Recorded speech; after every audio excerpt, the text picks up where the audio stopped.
Under the blazing noon sun of a suburban summer, screams erupted from the open window of a pristine white two-story house, cutting through the quiet street like a blade.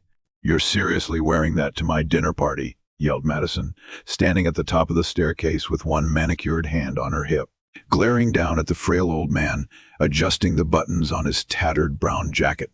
His name was Harold Walker, 79 years old, gray hair parted neatly, wearing an old, patched-up military coat with faded insignia and a pair of worn leather shoes.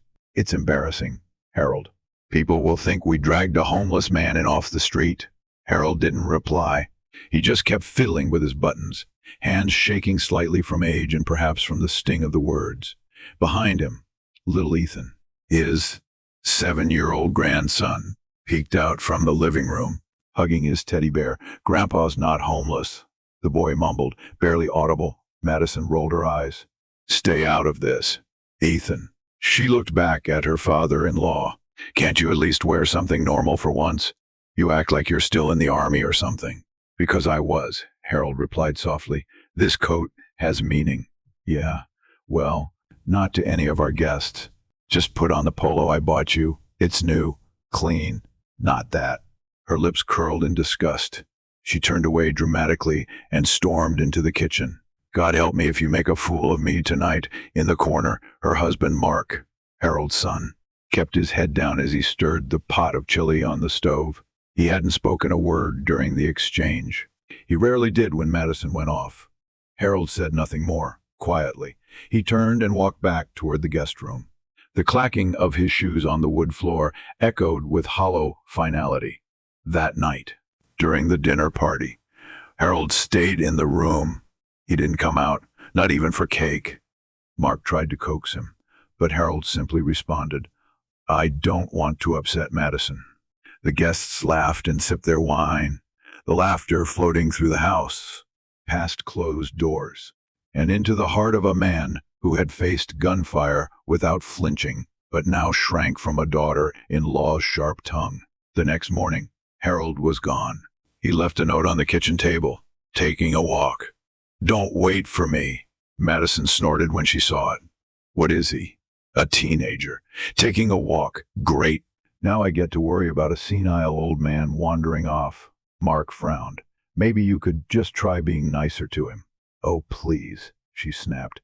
"He plays the victim. He's been coddled for years. I married you, not him. He needs to stop acting like this is his house." That afternoon, Madison took Ethan to the downtown area to visit the new city museum. She hadn't wanted to go at first, but Ethan had begged, "Please, Mom, they have tanks and war stuff inside the museum." The air was cool and smelled of polished wood and old paper. Ethan ran ahead, gasping in awe at the large murals and displays. Madison trailed behind him, arms crossed, eyes occasionally glancing at her phone. Then Ethan stopped in front of a giant exhibit titled "Heroes of the Forgotten War." It was a dimly lit area filled with real artifacts, helmets, weapons, dusty boots, and photos. Rows and rows of black and white photographs lined the wall, each capturing a face from the past. "Mom! Mom!" Ethan yelled. Madison rushed over, ready to scold him for shouting in public. "What? Look." He pointed to one photo. A young man in a torn uniform, standing amid rubble, holding up a wounded soldier while bullets seemed to rain down around him. Below the photo, a plaque read, "Sergeant Harold Walker, age 24, captured during the siege of Khe Sanh, 1968. Rescued 12 men under enemy fire. Declared MIA for 6 weeks before returning to his unit. Wounded but alive. Awarded the Silver Star and the Bronze Star for valor." Madison's face paled, her mouth opened, but no sound came out. Her eyes scanned the photo again, searching for mistake, but there was none. The strong jawline, the same steel gray eyes. It was Harold, younger, stronger, a warrior. She stumbled back a step. Behind her, a curator noticed her reaction. "Remarkable man," he said.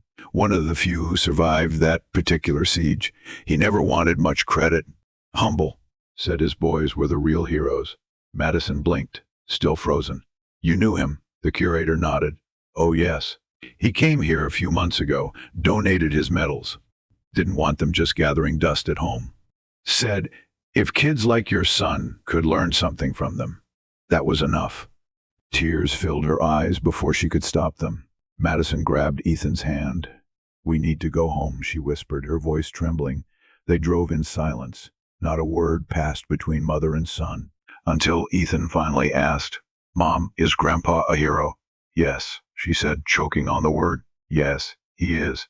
When they returned home, Harold wasn't in the guest room, nor was he in the backyard. But they found him eventually, sitting on a bench at the nearby Veterans Memorial Park. Mark was already there, talking to him. Madison approached slowly, her heels crunching the gravel path. Harold looked up. I saw your photo, she said. His eyes searched hers for mockery, but found none. I'm sorry, she whispered, for everything. I didn't know. I never asked. Harold smiled faintly. Most people don't. And oh, I should have. I should have cared. I'm sorry, Harold. Her voice cracked, and she knelt beside him, resting a hand on his knee. Will you forgive me? He looked at her for a long moment. Then, softly, he placed a hand over hers. Of course, that evening. Madison pulled out the old coat she had once mocked and gently brushed it clean. She helped Harold into it and took him to dinner, this time, proudly introducing him to the neighbors as my father-in-law, a real American hero. And when Harold smiled, it was the first time he had truly smiled in years. The war hadn't broken him, but ignorance nearly had, until truth and a photo in a museum turned everything around. But the story didn't end there, because what Madison saw in the museum that day wasn't just a photograph. It was a crack in the wall she'd unknowingly built between herself and the man who had given her husband life, who had survived when so many hadn't, who had quietly endured not just a war in the jungle, but another one at home, of silence, dismissal, and misunderstanding. That night, after everyone had gone to sleep, Madison stood in the living room alone. The glow from a small lamp lit the coffee table, where she had laid out Harold's medals, the silver star, the bronze star, even a small tattered ribbon that looked almost forgotten. Her fingers trembled as she picked one up. She'd never held something like this before. It was heavier than it looked. Mark stepped into the room, rubbing his eyes. Couldn't sleep. She shook her head. Did you know? She asked quietly. He nodded, bits and pieces. Dad never talked much about it. I only found out most of it when I helped him donate those things to the museum. Why didn't you tell me? I figured it wasn't my story to tell. Madison stared at the medal. He risked his life for strangers, 12 men, and I yelled at him over a coat. Her voice cracked again. I thought he was just a tired old man stuck in the past. Mark came closer and gently put his arms around her. He's never held it against you, but he could have. He's not like that. The next morning, Madison did something she had never done before. She made breakfast, not for her husband, not for her son, but for Harold. She brought it on a tray to his room, knocked once, and entered. Harold sat at the window, watching the birds outside. When he turned, surprise lit his face. I brought you something, she said, her voice soft. He smiled gently. I'm usually the one bringing Ethan his eggs. Well, it's your turn now. She set the tray down, then sat beside him. Can I ask you something? Of course. Why didn't you tell anyone about the photo? Or your medals? He leaned back slightly, the morning sun casting lines on his aged face. Because I didn't want to be remembered for killing. I wanted to be remembered for surviving, for coming home, for being a father, a grandfather. Madison wiped her eyes again. I was awful to you. All these years, I never gave you a chance. He reached out, took her hand. Then give me one now. From that day forward, everything shifted, slowly but steadily. Madison asked questions. She listened. Harold shared stories about the jungle, the heat, the fear, the friendships. About the time he carried a wounded soldier 5 miles through enemy territory. About losing a best friend to a sniper's bullet. About the day he finally saw a helicopter land and knew he was going home. Ethan, too, was fascinated. Every night before bed, he would ask, "Grandpa, can you tell me another story?" And Harold would smile and say, "Only if you promise to remember it." One weekend, the family returned to the museum, this time with Harold in tow. The curators welcomed him like royalty. People approached, thanked him, shook his hand. Some asked for photos. Madison stood back, watching him, tears brimming once again. But this time, they weren't tears of shame. They were of pride.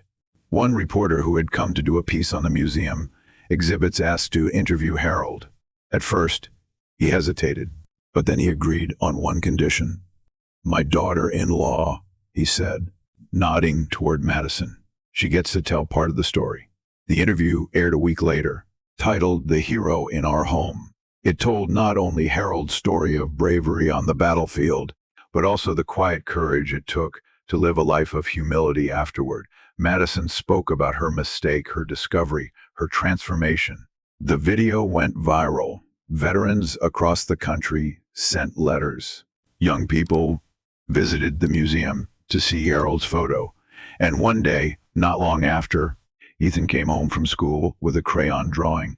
It showed a man in a coat standing tall beside a tank with the words, "My grandpa is a hero." They framed it, hung it above the fireplace. Years passed. Harold grew older, but never weaker in spirit. He told his stories until the very end. And when he passed, peacefully, in his sleep, the family held a small ceremony.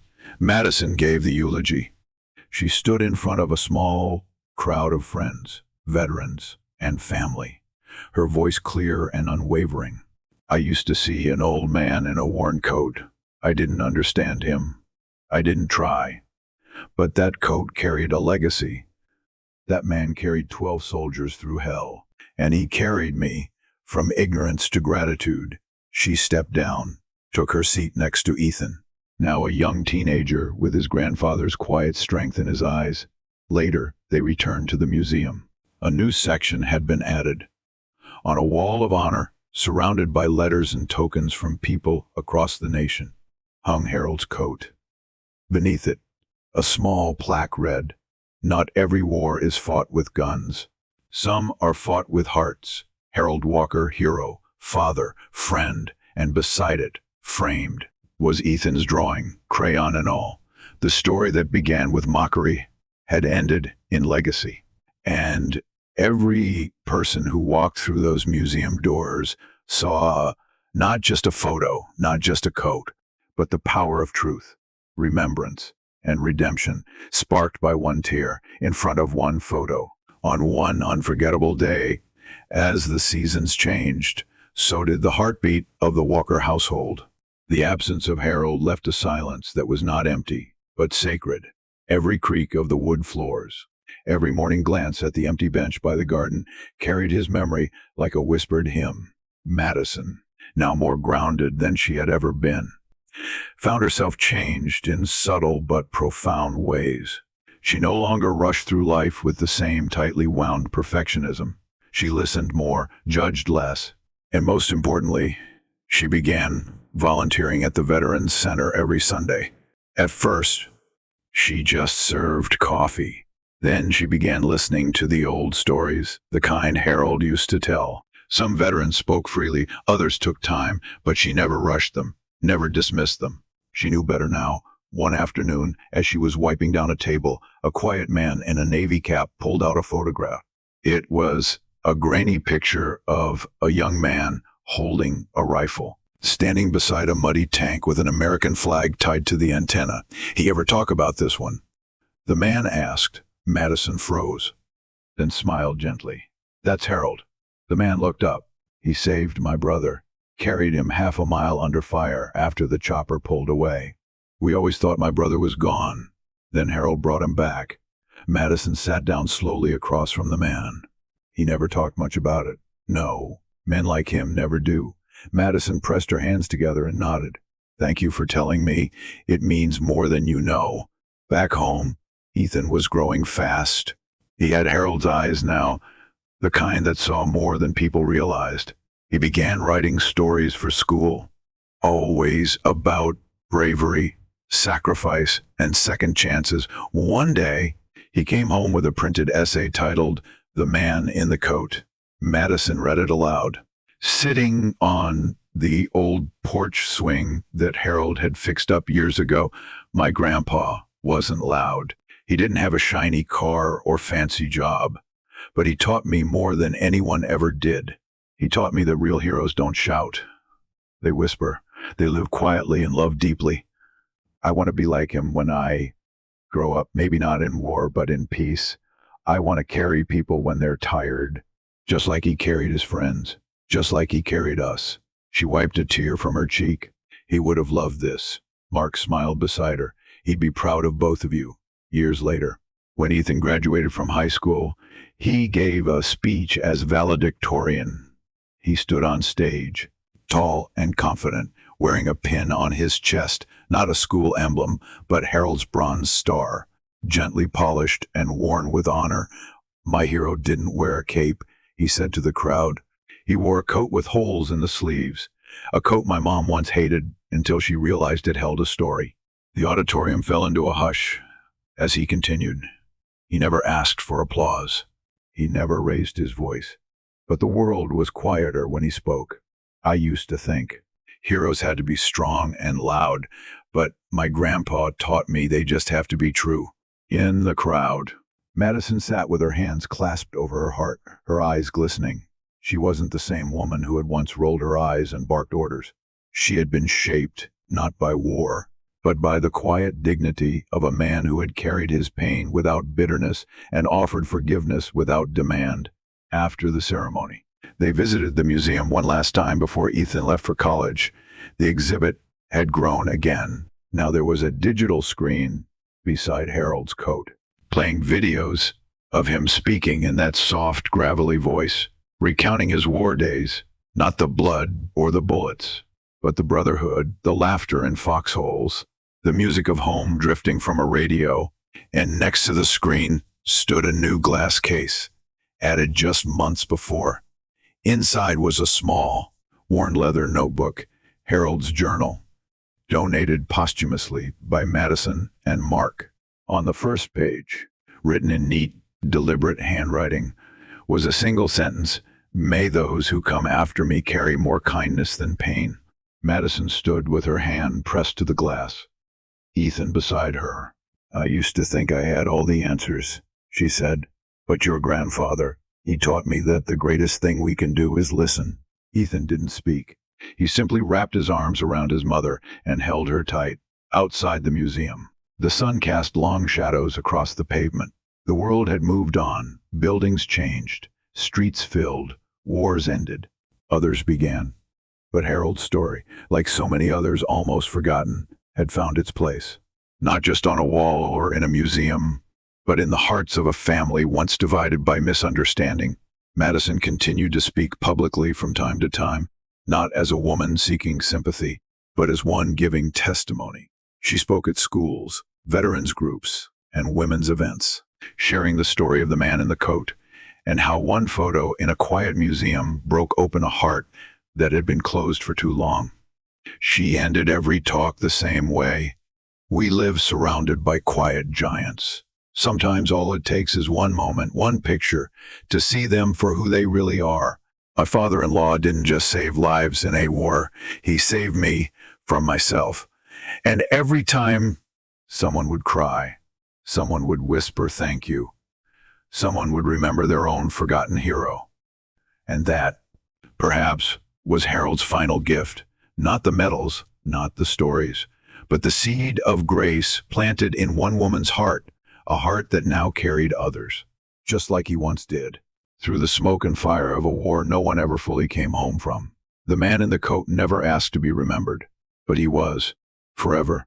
As time drifted forward like the quiet fall of autumn leaves, the Walker family became known in the town not for wealth or legacy, but for something far more powerful: remembrance. Ethan went on to study history at university, inspired by the stories his grandfather had once whispered by the fireplace, but he didn't stop at memorizing dates or reading books. He dug deep into letters from soldiers, declassified field reports, and oral testimonies from veterans across the country. Each project he submitted bore the same signature at the end, dedicated to Sergeant Harold Walker, the man who carried more than just his brothers. During his final year, Ethan curated an exhibition at the university's historical archive. It was titled Unsung Courage: The Faces Behind the Silence.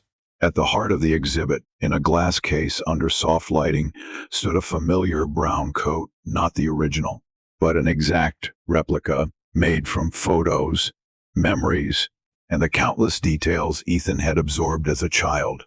Madison was invited to speak at the opening.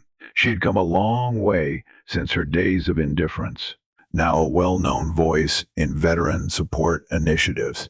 She took the stage, gripping the microphone gently, the once arrogant tone in her voice long softened into reverence. "I stand before you not as someone who always understood sacrifice," she began, her voice steady, "but as someone who was given the incredible grace of a second chance. My father-in-law was not a man of many words, but every action, every pause, every silence, it spoke louder than anything I've ever heard. And when I mocked him, when I belittled his past, I was blind to a history that shaped the very freedoms I enjoy." She looked out at the crowd, students, professors, veterans seated in their best suits and worn uniforms. "I used to think heroism wore capes or badges or came with applause, but now I know, sometimes, it walks slowly, with a limp, wearing a coat that others laugh at. And we owe it to our children to listen before it's too late." Applause erupted. Not polite, but thunderous, emotional. Veterans stood. Some saluted. Later that night, in the quiet of her hotel room, Madison opened a small box she had brought with her. Inside lay Harold's dog tags, polished, simple, and worn with time. She'd carried them for years, often keeping them in her purse or by her bedside. She held them now, letting them rest in her palm. "I hope you see him, Harold," she whispered.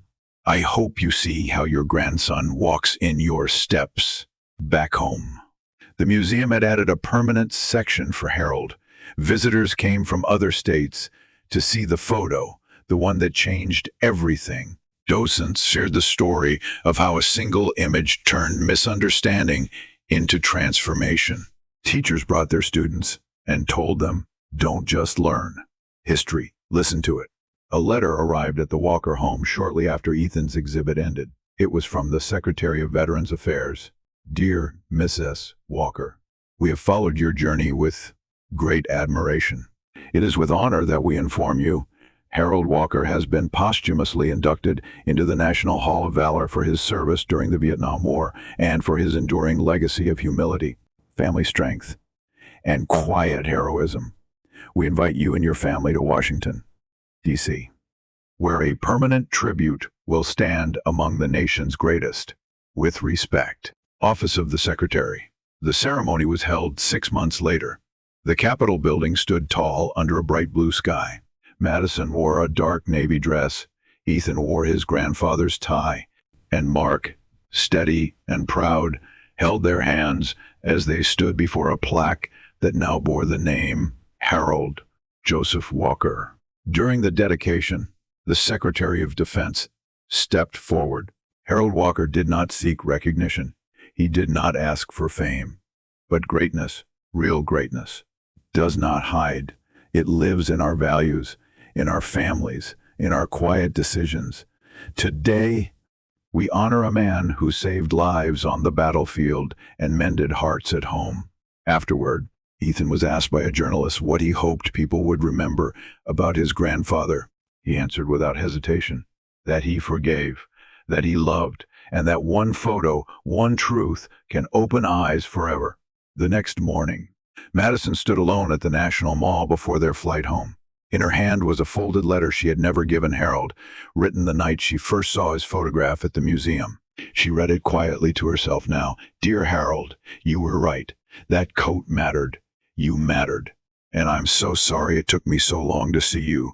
But I see you now, in Ethan, in Mark, in every quiet corner of this home where your presence lingers. Thank you for not holding my cruelty against me. Thank you for choosing love instead of bitterness. You didn't have to forgive me, but you did. And that was the most heroic thing of all. She folded the letter, kissed it, and tucked it into the flowers by his name. And as she walked away, head high, heart full, a breeze passed through the cherry blossoms, rustling gently through the silence, as if saying, I heard you, and I forgive. The years flowed on, like the gentle current of a river that carries with it echoes of every drop before, and yet never loses its way. Madison's life had been reshaped completely, but not through drama or sudden tragedy. It was shaped by stillness, by the echo of a photo hung on a wall, by the weight of regret balanced perfectly with redemption.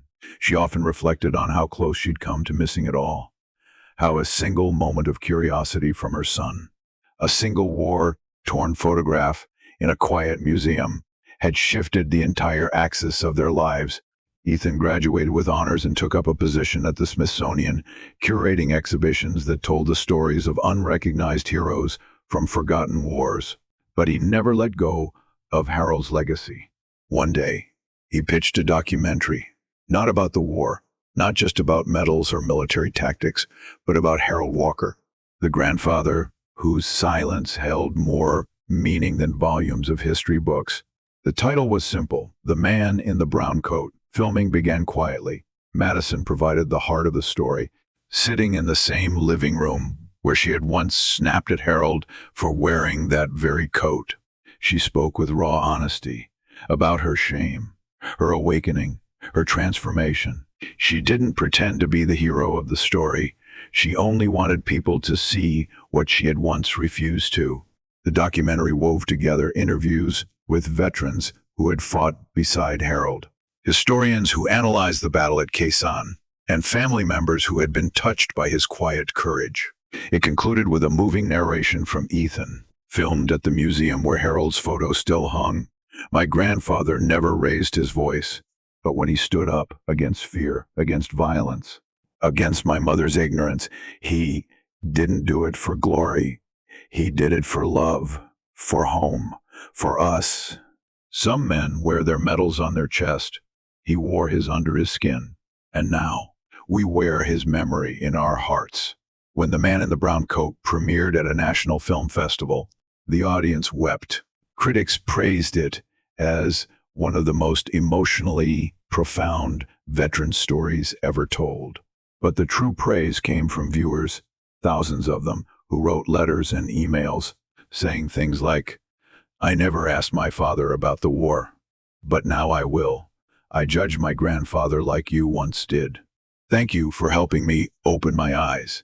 This film saved my family. It aired on public television. Schools began showing it in history classes. Veterans' homes hosted screenings and discussions. And Madison, once simply a mother and a wife, became a sought-after speaker on empathy, intergenerational healing, and the power of redemption. She visited high schools and told teenagers, you never know who's sitting at your dinner table. Don't wait for a museum to teach you what a conversation could reveal today. At a national educators conference, she ended her speech with a story she hadn't told before. One winter, Harold and I sat on the back porch. He was wearing that old coat. I remember asking him softly, shyly, do you miss the war? I expected him to shake his head, say no, but he surprised me. He said, I miss the men. I miss the ones who didn't come home. Sometimes I think I came home for them. Her voice wavered. That's what I carry with me. That every act of kindness I offer, every time I forgive, every time I listen, it's not just for me. It's for them, for the ones who never got a second chance. She received a standing ovation back home. The Walker house was filled with quiet tributes, not showy, not grand, just honest. A shelf above the fireplace held Harold's photo, the dog tags, Ethan's childhood crayon drawing, and a small folded flag in a triangular case. A single bronze star rested in the center, its metal catching the afternoon sun. Mark, who had spent much of his life silent between the two powerful forces of father and wife, found peace in watching them both change. He never needed to say much.